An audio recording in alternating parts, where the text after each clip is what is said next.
Hello. അപ്പം ഇന്ന് ബസ്സിലൊക്കെ ഇരുന്ന് പോകുന്നത് കാണുമ്പോൾ തന്നെ എല്ലാവർക്കും മനസ്സിലാവും എവിടെയോ യാത്ര പോവാന്ന്. അപ്പം ഞാൻ പറയണോ? പറയണ്ടേ? ആ തമ്പനയിൽ കണ്ട എല്ലാവർക്കും മനസ്സിലാവും അല്ലേ? അപ്പം നമ്മൾ ഇന്നൊരു യാത്ര പോവാണ്.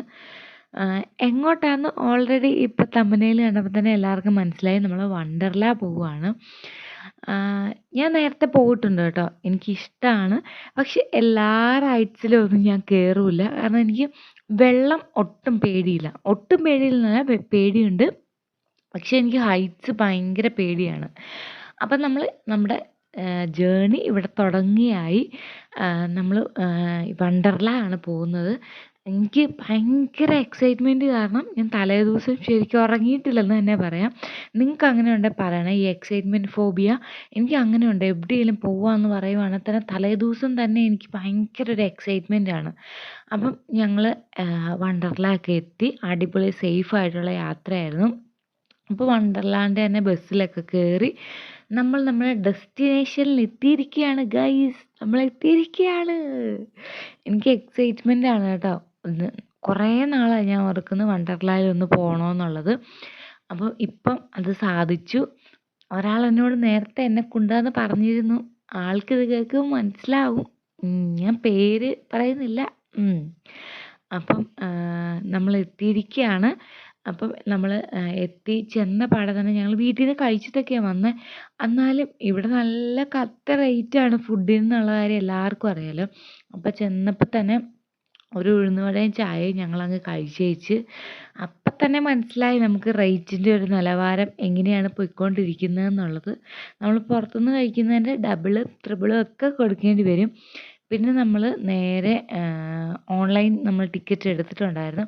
അപ്പോൾ നമ്മൾ ഓൺലൈൻ കൗണ്ടറിൻ്റെ അങ്ങോട്ട് പോയിട്ട് നമ്മൾ ടിക്കറ്റൊക്കെ സ്കാൻ ചെയ്ത് അകത്തോട്ട് പോവുകയാണ്. അകത്തോട്ട് പോയി കഴിയുമ്പോഴത്തേന് വിശാലമായ ഷോറൂം നമുക്ക് വേണ്ടി തുറന്നിട്ടിരിക്കുകയാണ്. നിറച്ച് ഗെയിംസൊക്കെ ഉണ്ട് കേട്ടോ.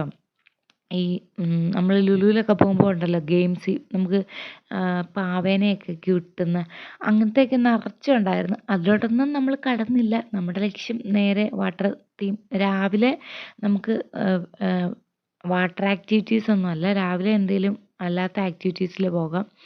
നമ്മൾ ആദ്യം തന്നെ പോയത് ഇങ്ങനെ ഈ ഇതിൽ കയറാൻ വേണ്ടിയായിരുന്നു കേട്ടോ. ഇതിൻ്റെ പേരെന്താണെന്ന് എനിക്കറിയത്തില്ല. പക്ഷെ ഇതിൽ കയറിയപ്പോൾ തന്നെ എൻ്റെ പാതി കിളി പാറി. അപ്പം തന്നെ എൻ്റെ ഒരു ധൈര്യം നിങ്ങൾക്ക് ഊഹിച്ച് നോക്കാമല്ലോ.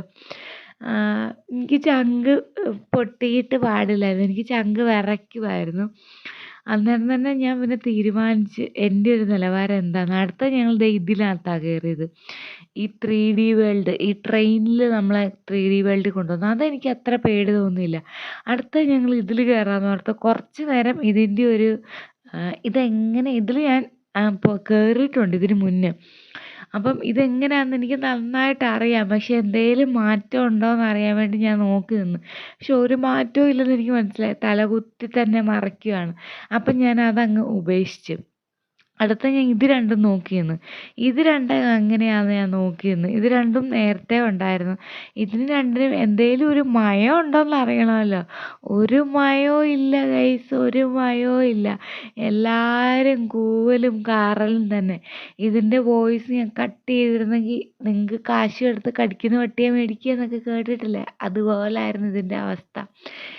എല്ലാവരും കയറിയത് നല്ല അസലായിട്ട് കൂവുന്നുണ്ട്. അപ്പം ഞാൻ ഓർത്ത് വേണ്ട. പിന്നെ ഒന്ന് രണ്ട് ചെറിയ ചെറിയ റൈഡിലൊക്കെ കയറി അഡ്ജസ്റ്റ് ചെയ്ത് ഞാൻ എങ്ങനെയൊക്കെയോ ഉച്ചയാക്കി എടുത്തു. ഉച്ചയ്ക്ക് ഒരു 1 മണി കഴിഞ്ഞപ്പോൾ എന്നെ വിശപ്പിൻ്റെ വിളി മാടി വിളിച്ച്. വില കൂടുതലാണോ എന്ന് അറിയത്തില്ല, കൂടുതൽ കൊണ്ടാണോ എന്ന് അറിയത്തില്ല, ഭയങ്കര ടേസ്റ്റുള്ള ബിരിയാണിയായിരുന്നു. ബിരിയാണി പറഞ്ഞു. പിന്നെ അതിൻ്റെ കൂട്ടത്തിൽ ഞങ്ങൾ എക്സ്ട്രാ ആയിട്ട് ചിക്കൻ 65 കൂടെ പറഞ്ഞു. അപ്പോൾ ബിരിയാണിയും ചിക്കൻ 65 കൂടെ നല്ല കോമ്പിനേഷനാണ്. പിന്നെ അത് കഴിച്ചു. വില കൂടിയ ബിരിയാണിയല്ലേ, അപ്പം ഒരു തരി പോലും കളയരുത്, ഫുള്ള് കഴിക്കണമെന്ന് ഞാൻ എന്നെ തന്നെ പറഞ്ഞ് പഠിപ്പിച്ചു കൊടുത്തു. അങ്ങനെ ബിരിയാണിയും 65ഉം മുട്ടയ്ക്ക് വരെ ഇവിടെ എക്സ്ട്രാ പൈസ കൊടുക്കണം ഗൈസ്. അതൊക്കെ നിങ്ങൾക്ക് എല്ലാവർക്കും അറിയാവുന്നതാണ്. എങ്കിലും ഞാൻ പറയുകയാണ്. അപ്പം നമുക്ക് സാധാരണ ബിരിയാണിയുടെ കൂടെ മുട്ട ഫ്രീ കിട്ടുമല്ലോ, ഇവിടെ അതില്ല.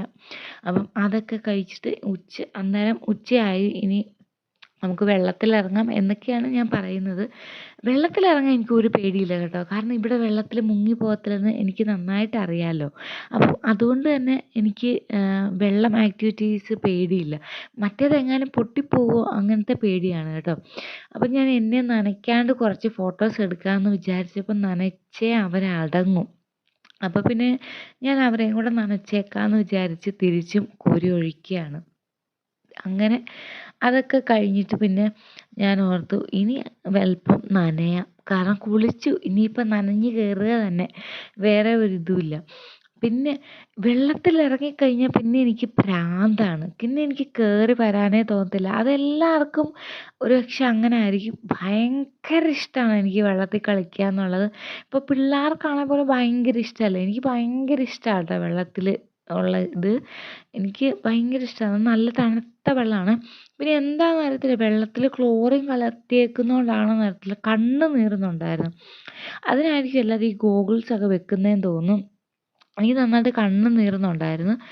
അതൊക്കെ കഴിഞ്ഞിട്ട് പിന്നെ നേരെ ഞാൻ നീന്തി നോക്കുകയാണ്. എനിക്ക് ഒട്ടും നീന്തൽ അറിയത്തില്ല കേട്ടോ. പക്ഷെ ഞാൻ നീന്താനുള്ള പരിശ്രമത്തിലാണ്.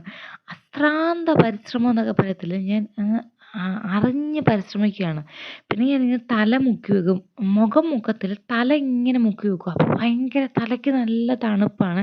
നെറ്റി വരെ ഇങ്ങനെ മുക്കി വെക്കും. അങ്ങനെ കുറേ നേരം കുറേ നേരം വെള്ളത്തിൽ കളിച്ച് എല്ലാവരും വെള്ളത്തിൽ നിന്ന് പോയിട്ടും ഞാൻ മാത്രം വെള്ളത്തിൽ ഇങ്ങനെ മുങ്ങിക്കിടക്കുക. മത്സ്യകന്യക മുങ്ങിക്കിടക്കുന്ന പോലെ ഞാനിങ്ങനെ വെള്ളത്തിൽ പൊങ്ങിക്കിടക്കുക. മുങ്ങിയല്ല, പൊങ്ങിക്കിടക്കുക.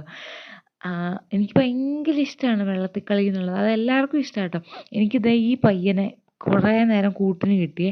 അവൻ ചേച്ചി എൻ്റെ കൂടെ ബോൾ കളിക്കാമോ എന്നൊക്കെ ചോദിച്ച് കുറച്ച് നേരം ഞാൻ അവൻ്റെ കൂടെ കളിച്ചു കേട്ടോ. പിന്നീട് ഞാൻ നിർത്തി പരിപാടി. പിന്നെ ഞാൻ വെള്ളത്തിൻ്റെ എല്ലാ ആക്ടിവിറ്റീസിലും ഞാൻ കയറി. പക്ഷെ എല്ലാം ഒന്നും വീഡിയോ എടുത്തിട്ടില്ല. കാരണം എല്ലാം ഒന്നും വീഡിയോ എടുത്ത് തരാൻ ആൾക്കാരുണ്ടായിരുന്നില്ല എന്നുള്ളതാണ് സത്യം. കാരണം എല്ലാവർക്കും എല്ലാത്തിലും കയറണ്ടേ. അപ്പം ചിലതൊക്കെ ഞാൻ അവരെ കയറ്റാണ്ട് ഞാൻ തന്നെ വെള്ളത്തിൽ കയറി. അവർ ഓടി നടന്ന് വീഡിയോ എടുക്കുന്ന കേട്ടോ നിങ്ങൾ കാണുന്നത്. അവരുടെ പരിശ്രമം നിങ്ങൾ കാണാണ്ട് പോകരുത്. ഒരു റൈഡിൽ നിന്ന് അപ്പുറത്തെ റൈഡിൽ വരുമ്പോഴത്തേനും ഓടി വന്ന് വീഡിയോ എടുക്കുന്ന ദൃശ്യങ്ങളാണ് നിങ്ങൾ കാണുന്നത്. എൻ്റെ ക്യാമറാമാനെ ഞാൻ ഈ സമയത്ത് സ്മരിച്ചു കൊള്ളുന്നു.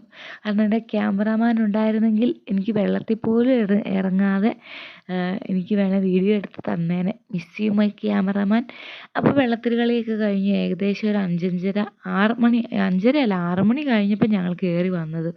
അപ്പം എല്ലാവരും തിരിച്ച് പോകാനായിട്ട് ഉള്ള പരിശ്രമത്തിലാണ്. അപ്പോൾ വണ്ടർലേക്കൊക്കെ ടാറ്റ കൊടുത്തു തിരിച്ച് പോവുകയാണ്. വീഡിയോസൊന്നും ഒത്തിരി എടുക്കാൻ പറ്റില്ല, കാരണം നമ്മൾ എൻജോയ് ചെയ്യാനാണല്ലോ വന്നിരിക്കുന്നത്. അപ്പം ഞാനും നല്ലോണം എൻജോയ് ചെയ്തു. നല്ല രസമുള്ളൊരു ട്രിപ്പായിരുന്നു. ഇനി വരണമെന്നില്ല. കാരണം ഒരു തവണ കാണാനുള്ളതൊക്കെ ഉള്ളൂ. ഒരു തവണയെന്ന് വെച്ചാൽ ഒരു 2-3 വർഷം കൂടുമ്പോൾ ഒന്ന് വരാം, അത്രയ്ക്കുള്ളതൊക്കെ ഉള്ളൂ. എപ്പോഴും വരാനുള്ളതൊന്നുമില്ല. ഇനി നമുക്ക് അടുത്ത വേറെ എവിടെയെങ്കിലുമൊക്കെ പോകാം. ഇപ്പോഴത്തെ കുറച്ച് ഇടക്കാല ആശ്വാസത്തിനുള്ളത് കണ്ടു തീർത്തിട്ടുണ്ട്. അപ്പം വണ്ടർലയ്ക്ക് ടാറ്റ പറഞ്ഞു കുറച്ച് നേരം ഇരുട്ട് സമയത്ത് വണ്ടർലായൊക്കെ കണ്ടു. ആളൊഴിഞ്ഞ വണ്ടർലയും കണ്ടു. വന്നപ്പോൾ ഈ വണ്ടർല ഒന്നും ഇങ്ങനെയൊന്നും അല്ലായിരുന്നു. അങ്ങനെ ബസ്സിൽ കയറി ടാറ്റയൊക്കെ പറഞ്ഞു നേരെ വീട്ടിലോട്ട് തിരിച്ചു. അപ്പം നമ്മുടെ വണ്ടർല വ്ലോഗ് ഇവിടെ അവസാനിക്കുന്നു. ബൈ.